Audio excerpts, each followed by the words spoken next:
You think you're free. You think you've escaped the chains of traditional employment, broken free from the oppressive boss breathing down your neck.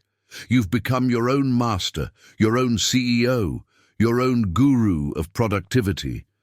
But here's the terrifying truth that Korean-German philosopher Byung-Chul Han discovered: you haven't liberated yourself. You've simply become your own most ruthless exploiter. Right now, as you listen to this, you're probably multitasking, checking emails, planning your next hustle, optimizing your morning routine, tracking your performance metrics. You can't stop, can you? Because stopping feels like failure, and failure, that's not an option in the society of self-optimization.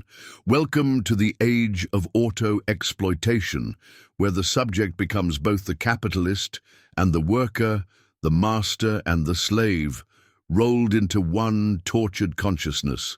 Han calls this the burnout society, and you're living it.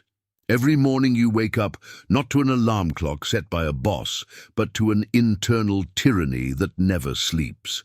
Your smartphone isn't just a device, it's a digital panopticon where you monitor yourself 24/7. Instagram stories become performance reports. LinkedIn posts become quarterly reviews. Your entire existence becomes a brand that must be constantly optimized, marketed, and monetized. The genius of this system: you do it willingly, enthusiastically even. Think about it. When was the last time you truly switched off? When did you last have a thought that wasn't immediately followed by, how can I monetize this? Or, this could be content. You've internalized the logic of capitalism so completely that you can't distinguish between living and performing, being and producing. The old disciplinary society needed guards, walls, and surveillance cameras. Today's achievement society needs none of that. You are your own guard. You are your own prison. You carry your workplace in your pocket and your performance anxiety in your chest. But here's where it gets truly disturbing. You're not just exploiting your time or your labor. You're exploiting your very soul, your creativity, your relationships, your mental health, your dreams. Everything becomes raw material for the machine of self-optimization. You don't have experiences. You have content opportunities.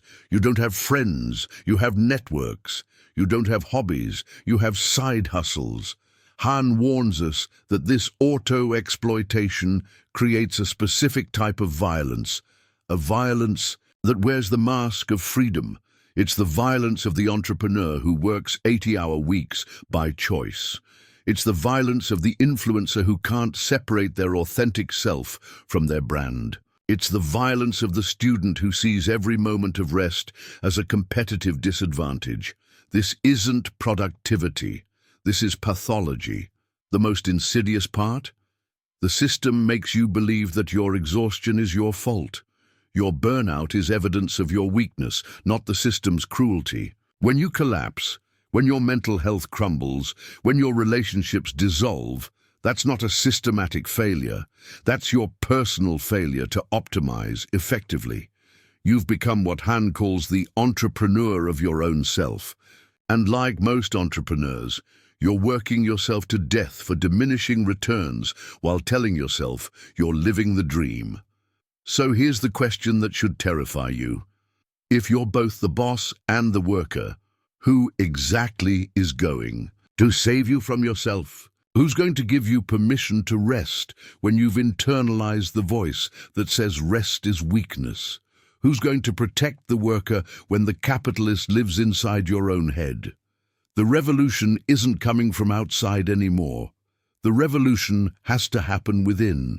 But first, you need to recognize the enemy, and it's staring back at you from the mirror, wearing your face, speaking in your voice, carrying your dreams, and slowly, methodically destroying everything you claim to value. The subject has become both patron and Carrasco, master and executioner, and the execution is happening right now, one optimized day at a time. Are you ready to stop being your own worst boss?